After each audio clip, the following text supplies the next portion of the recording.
दुनिया भर में इस वक्त जिस तरीके के हालात चल रहे हैं उससे आप अवगत ही होंगे, आप जानते ही होंगे कि यूएस और इजराइल ने मिलकर ईरान पर हमला किया था और ये जो वॉर है, ये जो युद्ध है, वो अब 10वें दिन में पहुंचता हुआ नजर आ रहा है। 10 दिन इस वॉर को शुरू हुए हो चुके हैं और अब क्योंकि यूएस और इजराइल के हमले में जो ईरान के सुप्रीम लीडर थे अयतुल्ला अली खamenei, वो मारे गए थे।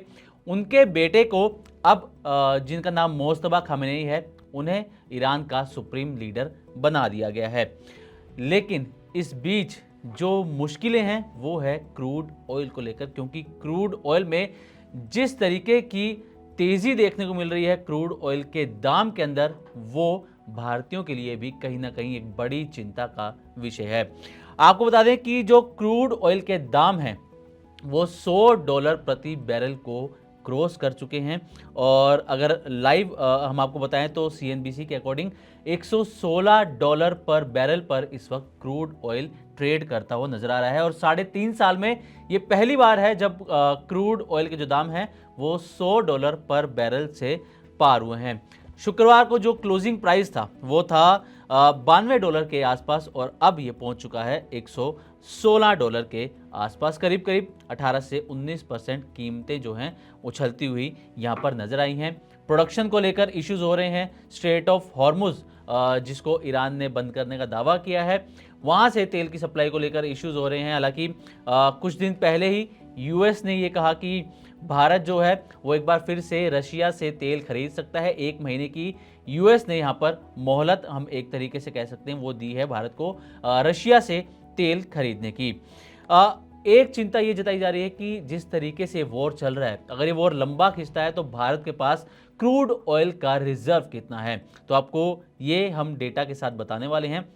लेकिन उससे पहले आप ज़रा क्रूड ऑयल की कीमतों पर नज़र डालिएगा। आपकी स्क्रीन पर आपको नजर आएंगी कि किस तरीके से एक हफ्ते में जो क्रूड ऑयल की कीमतें हैं उसमें करीब करीब 73% का उछाल यहां पर देखने को मिला है। अगर आप 2 मार्च को देखेंगे तो कच्चा तेल यानी कि क्रूड ऑयल, इसकी जो कीमत थी वो $71 पर बैरल के आसपास थी। 3 मार्च को $74 पर ये पहुंची। उसके बाद 4 मार्च को भी $74 के आसपास थी।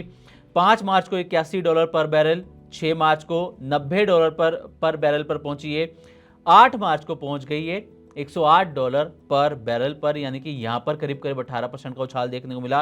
और उसके बाद आज 9 मार्च को ये करीब करीब $116 पर बैरल पर ट्रेड होता हुआ नजर आ रहा है। यहां पर भी एक अच्छी खासी जंप देखने को मिल रही है और 2 मार्च से लेकर 9 मार्च अब तक देखें तो 73% की जो तेजी है वो क्रूड ऑयल में देखने को मिली है।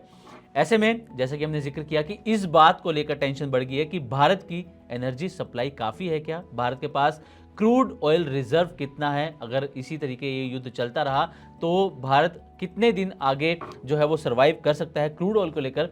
तो ये आपके सामने डेटा रखते हैं। तो एक हाल ही में आई सरकारी रिपोर्ट के मुताबिक भारत के पास जो है वो 25 करोड़ बैरल से भी ज़्यादा क्रूड और पेट्रोलियम प्रोडक्ट का रिजर्व है। इस कुछ रिपोर्ट पहले आई थी जिसमें ये कहा जा रहा था कि भारत के पास सिर्फ 25 दिन का रिजर्व बचा है, लेकिन जितनी ये क्वांटिटी बताई जा रही है 25 करोड़ बैरल, इससे भी ज़्यादा भारत के पास रिजर्व है। वो करीब करीब 2 महीने तक डिमांड पूरी कर सकता है, चाहे वो क्रूड से रिलेटेड हो, पेट्रोलियम प्रोडक्ट हो, इसके लिए। कंबाइंड रिजर्व अगर हम देखें तो ये एनर्जी सप्लाई चेन में 7 से 8 हफ्ते तक कवरेज देता है और इसका जो एक अनुमान है वो 4000 करोड़ लीटर के आसपास का लगाया जा रहा है।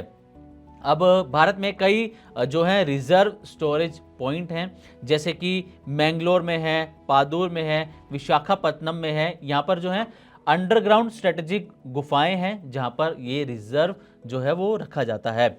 अब ये जो क्रूड ऑयल है, आपको बता दें कि भारत, अगर हम कुछ साल पहले तक देखें तो 27 देशों से जो है भारत को क्रूड पेट्रोलियम प्रोडक्ट की जो है सप्लाई होती थी, लेकिन अब यहाँ पर देशों की संख्या बढ़कर 40 तक होती हुई नजर आई है। 40 अलग अलग देशों से भारत में क्रूड ऑयल आता है, पेट्रोलियम प्रोडक्ट्स जो हैं वो आते हैं। स्ट्रेट ऑफ हार्मोज जिसका जिक्र बार बार आता है कि ईरान ने उसे बंद कर दिया, वहाँ से करीब करीब 40% क्रूड ऑयल इंपोर्ट होकर भारत में आता है और बाकी जो 60% है वो दूसरे रास्तों से आता है, जिसमें रशिया है या वेस्ट अफ्रीका हम देखें, अमेरिका है और मिडल एशिया, यहाँ से भारत के पास क्रूड ऑयल आता है। तो ये है क्रूड ऑयल की कीमतें जितनी तेजी से बढ़ी हैं वो, और भारत के पास कितना रिजर्व बचा हुआ है, कब तक डिमांड पूरी की जा सकती है अगर यही सिचुएशन रहती है तो। अब इसके अलावा एक और जो चीज़ है वो ये कि इंडियन रुपी जो है, भारतीय रुपया जो है, वो रिकॉर्ड लो पर आज पहुंचता हुआ नजर आया है, 92 रुपये 30 पैसे के आसपास। और अगर मार्केट की बात करें तो शेयर मार्केट में इस वक्त भारी हम कहें कि ब्लड बाथ भी देखने को मिल रहा है। सेंसेक्स जो है एक वक्त पर 2400 पॉइंट गिर गया था, इस वक्त 1700 पॉइंट्स की गिरावट के साथ कारोबार कर रहा है। निफ्टी में 600 पॉइंट्स की गिरावट है, निफ्टी बैंक में 2000 पॉइंट्स की गिरावट है, निफ्टी आईटी में मामूली गिरावट है 100 पॉइंट के आसपास की। अब क्रूड से रिलेटेड कुछ शेयर्स भी आपके सामने रख देते हैं, उनकी क्या स्थिति है। तो पहले अगर ओएनजीसी की हम यहाँ पर बात करें तो ओएनजीसी ये जो है करीब करीब 2.25% गिरकर कारोबार कर रहा है 272 रुपये पर।